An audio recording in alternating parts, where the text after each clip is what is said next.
हाय, हे आहे सकाळचं वातावरण. सकाळचं वातावरण खरंच खूप छान आहे. धुके तर खूपच आले आहे आणि लाईट नाही. त्यात पिलूसाठी काय बनवायचं, तर मग मी छान असा भातच बनवला होता. भात बनवला, त्यानंतर माझे बाकीचे काम आवरून संध्याकाळचा स्वयंपाक मी दिवसभर थोडा आरामच केला होता. संध्याकाळचा स्वयंपाक असा मी बनवला आहे की पावभाजी. पावभाजीमध्ये मी सर्व भाज्या शिजवून घेते, बीट टाकते. बीटनी खरंच खूप छान कलर येतो.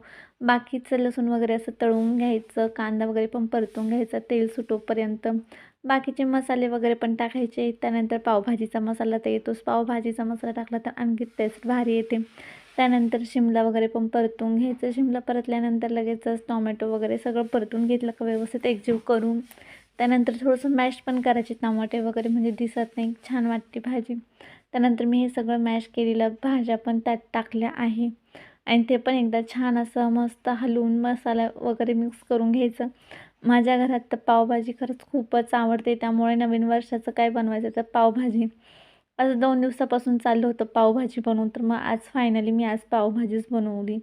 टेस्टला पण खरंच खूप छान झाली होती, पण एकटीची सगळं करायचं म्हटलं खूप धावपळ होते.